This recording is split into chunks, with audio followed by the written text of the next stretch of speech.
엄마의 라디오 세 번째 시간입니다. 질문부터 읽고 시작할게요. 저희 집 애들은 눈만 뜨면 서로 싸워요. 아주 그냥 서로 못 잡아먹어서 안달이라니까요. 어떻게 하면 좀 안 싸울까요? 어린 딸 둘을 키우는 엄마가 엄마들 모임에서 선배맘에게 물었습니다.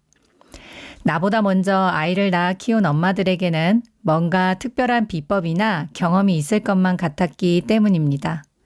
그 자리에 있던 저도 마시던 음료를 살짝 내려놓고 답변에 귀를 기울였습니다. 그 당시에 초등학생 아들 둘을 키우던 선배맘의 조언이 시작되었습니다. 그런데 그 선배맘의 조언은 굉장히 신선했습니다. 아니, 신선하다 못해 충격적이었습니다. 아이들 싸움에 간섭하지 않는다던 그 엄마는 이렇게 말했습니다. 그냥 냅두세요. 네? 저는 애들이 싸우면 둘 중 아무나 이기든 지든 그냥 냅둬요. 곧이어 그 육아법의 효과도 공유해 주었습니다. 둘 중에 힘 센 놈이 평정하거든요. 그러면 집안이 조용해져요. 효과 좋던데요. 그 다음부터 진 놈은 찍소리도 못해요. 네. 듣고 있던 젊은 엄마는 볼살이 살짝 떨릴 정도로 어색한 미소를 지어 보이며 두 손으로 찻잔을 들었습니다. 순간이었지만 어색한 정적이 흘렀습니다. 그 사이 저는 부모 교육 강의 때마다 딸 둘 키우는 엄마들한테서 들었던 고민을 토대로 그 젊은 엄마의 미소 속에 숨어있는 비언어적 메시지를 짐작해 보았습니다. 그게요. 저희 집에는 안 먹힐 것 같아요. 딸들이라 몸싸움 대신 다른 걸로 싸우거든요. 실은 큰애가 덩치가 더 작고 약해요. 동생은 언니를 잡아먹으려 들고요. 큰애가 씩씩하고 당차서 자매 사이를 평정하면 좋겠지만 그렇질 못해요. 저도 잠시나마 찻잔을 내려다보며 생각에 빠졌습니다. 그러다 아들 둘이 육탄전을 벌이는 집안 모습을 상상해 보았습니다. 그 집은 정글이겠구나. 약육 강식의 법칙을 따르는 형제지간이라. 그러고 나서 몇 가지 가정을 해보았습니다. 여러분도 함께 생각해 보시면 좋겠습니다. 만약에요, 형이 싸움에서 지게 되면 동생에게 존중받으며 지낼 수 있을까요? 또 만약에 동생이 지면 형을 이기기 전까지는 찍소리 못한 채로 지내야 하는지도 모릅니다. 그렇게 시간이 지나 아이들이 어른이 되면 그 형제는 과연 사이가 좋을까요? 아니, 어른까지 갈 필요도 없어요. 자라는 동안 아이들은 그동안 행복할까요? 여기에서 생각의 범위를 부모의 자리까지 조금 더 넓혀보겠습니다. 자녀들 사이는 물리적인 힘이 지배하고 그런 관계를 용인하는 부모가 있는 가정.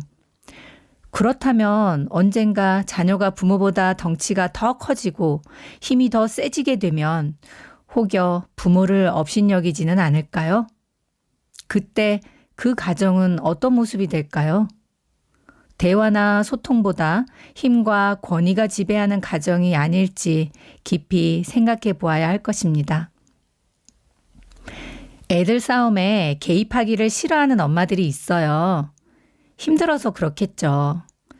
늘 형제가 사이좋게 지내면 좋으련만 안 그래도 엄마는 매일같이 바쁜데 애들마저 시끄러우면 어디론가 확 숨어버리고 싶은 심정이 되는 거죠. 하지만 아이들의 입장은 어떨까요? 허리를 조금 숙이고 눈과 귀를 아이들 싸움으로 가져가 볼게요. 지난번 엄마의 라디오에서 형제 간의 다툼이 일어나는 근본적인 이유에 대해서 함께 알아봤습니다. 마음속에 불편감이 올라와서 아이들은 다툽니다. 이전에 마음속 평온함이 깨져서 그렇죠. 속마음이 그럴 때는 안 그런 척, 이전과 똑같은 척 하기가 어려운 게 아이들입니다. 어른들이야 감추고 말 안 하고 티도 안 낼 수도 있지만요. 아이들은 단순합니다. 형제 중 평온하게 있던 한쪽이 다른 한쪽의 영향을 받아서 불편해져요. 다른 한쪽 역시 욕구와 바람, 기대 등이 있었는데 이 둘이 서로 충돌한 것이고요. 그와 같은 불편감이 언어적으로, 즉 말로 또는 비언어적으로 표정이나 몸짓 등으로 바깥으로 표현될 때 그제야 엄마는 아이들 간의 싸움을 감지하게 되는 겁니다. 이럴 때는 불편감이 생기게 된 근본적인 원인을 드러내도록 도와주어야 합니다. 드러나지 못하고 있는 아이의 불편감을 드러내게 도와주는 것이 싸움을 중재하는 기술입니다. 또한 다음번 싸움도 예방할 수 있는 예방책이기도 합니다. 아이의 진짜 속마음과 엄마의 깊은 사랑의 마음을 이어주는 수다쟁 마미와 윤동이 다시 한번 강조하는 의미에서 말씀드릴게요. 엄마가 아이들의 싸움을 감지하게 될 때는 아이들 간에 불편감이 생기게 된 근본적인 원인을 드러내도록 도와주어야 합니다. 드러나지 못하고 있는 아이의 불편감을 드러내게 도와주는 것이 싸움을 중재하는 기술입니다. 다음번 싸움도 예방할 수 있는 예방책이기도 합니다. 아이가 자신의 속마음을 드러내게끔 하는 가장 쉬운 방법이 있어요. 바로 그건 아이에게 말할 기회를 주는 것입니다. 기분 안 좋음 상태가 되었던 이유, 충족되지 못한 욕구, 좌절된 바람 등에 대해서 말해보는 시간을 갖는 것입니다. 아이가 말하면 엄마는 들어줍니다. 엄마가 신문하는 형사나 판단을 내리는 재판관처럼 상황을 주도하지 말고요. 그럼 어떻게 하면 좋을까요? 자, 그럼 이제부터 학교 현장에서 초등학생들을 대상으로 효과가 있었던 싸움 중재 기술을 알려드릴게요. 집에서는 2살 터울의 남매를 키우는 엄마로서도 아이들이 다툴 때마다 효과를 톡톡히 본 싸움 중재 기술이기도 합니다. 어렵지도 않아요. 일명 들어줄게 기술입니다. 지금 당장 이 문장을 소리내어서 입 밖으로 같이 말해볼게요. 엄마가 들어줄게. 엄마가 들어볼게. 기술이라고 거창하게 이름을 붙인 이유가 있어요. 교직 현장에서도 그리고 우리 집안에서도 활용할 때마다 효과가 아주 좋았기 때문입니다. 그래서 지금부터는요, 부모 역할 훈련 기술을 곁들여서 알려드리도록 하겠습니다. PET, 의사소통 기술이기도 합니다. 이건 평범한 엄마의 말이 아니라 의사소통 기술로서 자녀 간 싸움을 중재하는 말문 열기 기술입니다. Door Opening이라고도 합니다. 제가 네이버 프리미엄 컨텐츠에서는 글로 적어놨기 때문에 드라마 대본처럼 엄마의 대사를 적어드렸어요. 이건 음성이고 엄마의 라디오이기 때문에 돌려 들으면서 엄마의 말하기 연습을 계속해서 하시면 좋겠습니다. 상황이 있어요. 첫째 땡땡이와 둘째 띵띵이가 다투고 있는 상황입니다. 자, 이럴 때는요, 싸움을 중재하기 위해서 몇 가지 단계가 있어요. 저는 일단 3가지 단계로 말씀드릴게요. 첫 번째, 상황 파악하기입니다. 두 번째, 침묵하기입니다. 세 번째 단계에서는 PET 수용화법인 말문 열기 기술을 쓸 예정입니다. 자, 이 3단계를 엄마가 아이들 싸움에 어떻게 적용하는지 차츰 말씀드릴게요. 첫째 땡땡이와 둘째 띵띵이가 다투고 있는 상황. 1. 상황 파악하기. 엄마가 투닥거리고 있는 아이들 곁에 다가가겠죠. 그러고는 이렇게 말하는 거예요. 얘들아, 무슨 일이야? 무슨 일 있어? 무슨 일 있나 보네? 하고 다가갑니다. 이때 아이들이 잠깐 멈추고 엄마의 말에 수긍하는 표정과 몸짓을 보내면 말할 준비가 되었다는 뜻입니다. 만약에 수긍하지 않고 계속 흥분 상태에 있으면 억지로 엄마 앞으로 오라고 부르지는 마세요. 다만 물리적인 충돌이 있으면 이를 제지한 다음 각자의 현재 그 위치에서 잠깐 시간을 갖고 흥분을 가라앉히도록 하는 것이 좋습니다. 대신 엄마는 아이들 싸움이 더 번지지 않도록 그 자리에서 지켜보는 것이 가장 좋겠죠. 자, 이것이 첫 번째 단계 상황 파악하기였습니다. 두 번째 단계 침묵입니다. 엄마는 침묵하는 것이 좋습니다. 이것이 PET 수용화법 기술인데요. 자, 침묵을 어떻게 하는지 볼게요. 우는 아이에게는 티슈를 건네주세요. 눈물을 닦도록요. 또는 가볍게 어깨를 톡톡 또는 쓰다듬어 주세요. 수용화법의 비언어적인 메시지인 침묵이랍니다. 그 안에 담긴 의미가 있겠죠. 예를 들면 그래, 뭔 일이 일어났는지 엄마 알겠어. 감지했어. 또는 내 마음 상태 알겠어. 이제 진정하자. 자, 이런 의미를 갖고 있어요. 반면 흥분한 아이에게도 어깨를 좀 톡톡 쳐주거나 쓰다듬어 주거나 쳐다봐 주세요. 이건 역시 비언어적인 메시지 침묵입니다. 여기에 담긴 의미도 마찬가지예요. 그래, 무슨 일이 일어났구나. 엄마가 왔으니까 이제 진정해. 네 마음 상태 어떤지 알겠어. 이런 비언어적인 메시지가 담겨 있답니다. 그 다음 세 번째 단계가 바로 말문 열기 기술입니다. 이는 PET 수용화법 기술인데요. 아이들이 다투고 있고 엄마가 가서 신체적으로 떨어뜨려 놓고 뭔가 이렇게 정돈을 좀 했어요. 그런 다음 무슨 일 있나 보네. 무슨 일 있는가 보다. 무슨 일이야? 했죠. 엄마가 들어줄게. 엄마가 한번 들어볼게. 무슨 일이 있는지. 이렇게 얘기하는 거예요. 이때 엄마 말에 수긍하고 격했던 아이들의 감정이 차츰 사그라들었다면 들어줄게 기술을 계속 진행하면 됩니다. 일단은 흥분을 가라앉히는 것이 무엇보다 중요하겠지요. 아이들이 흥분해 있는 것을 보고 사실은 엄마도 같이 흥분하는 경우가 있어요. 이럴 땐 엄마의 감정도 조절하는 것이 필요합니다. 아마 두 아이들 간의 흥분 상태는 서로 다를 거예요. 감정이 격해져가지고 말을 막 쏟아내는 아이가 있을 거고요. 반면에 말도 못한 채로 서럽게 울기만 하는 아이도 있을 거예요. 아니면 뭐 둘 다 서로 째려보며 씩씩거린다든지 주먹을 막 부르르 떨면서 궁시렁댈 수도 있어요.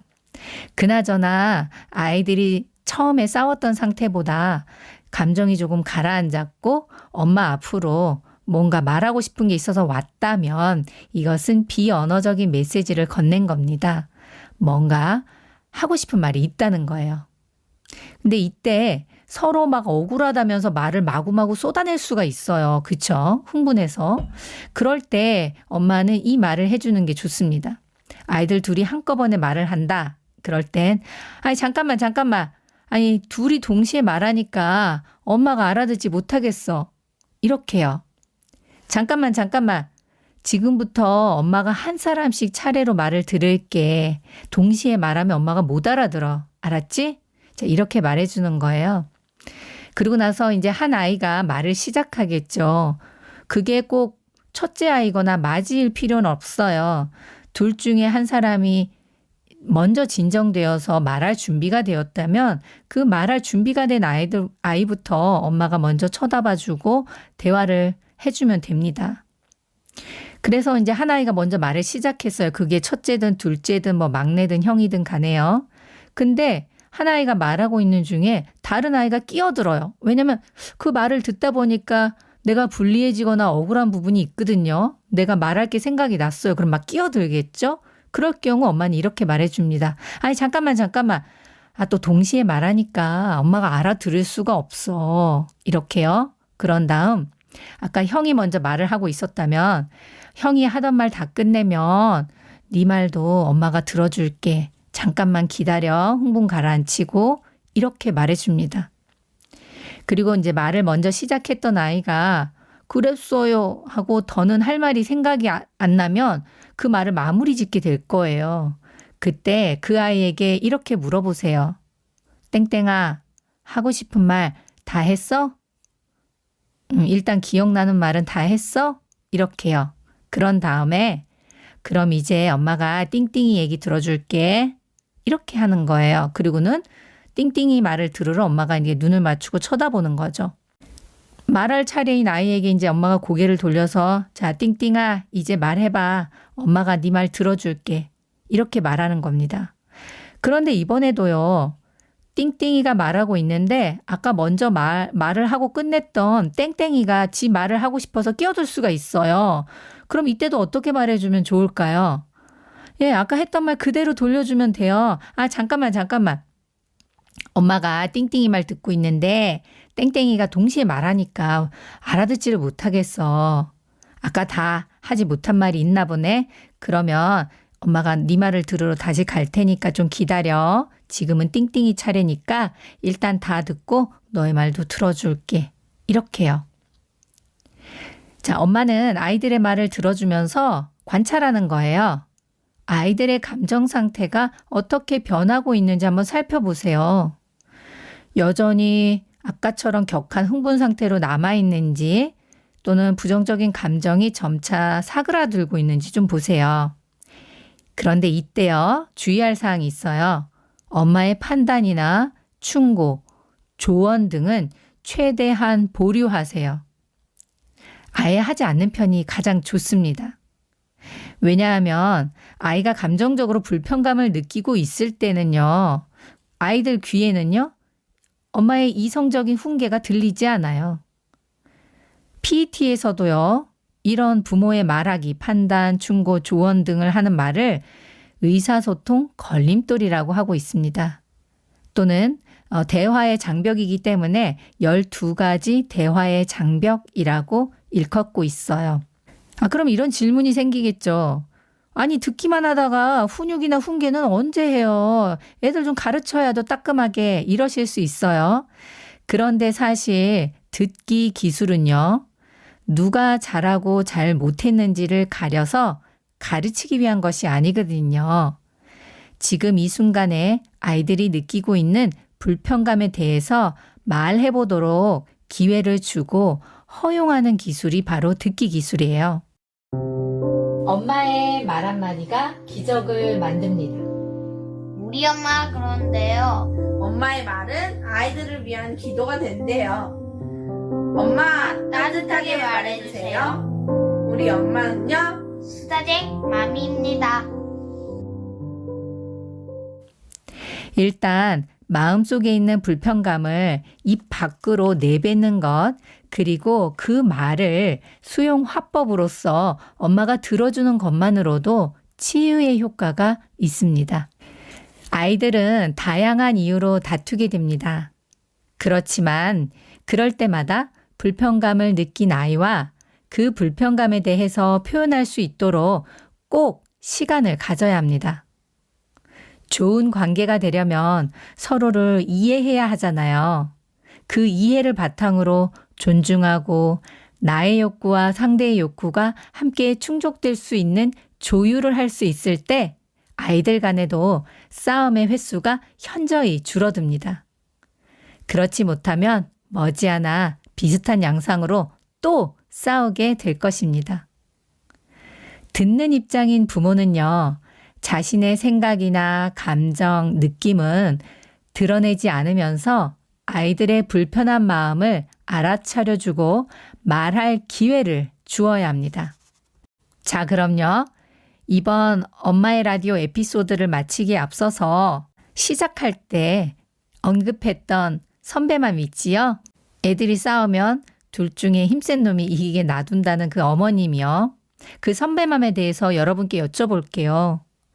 자녀 중 힘센 녀석이 형제 관계를 평정하게 내버려 두는 것, 과연 부모로서 최선의 선택일까요? 부모의 말 한마디가 기적을 만듭니다. 엄마, 당신은 위대한 사람입니다. 사랑합니다. 고맙습니다. 사랑, 감사, 평화. 지금까지 수다쟁 맘이었어요. 다음 엄마의 라디오로 또 만나실게요. 그때까지 안녕. 구독과 좋아요 꼭 눌러주세요.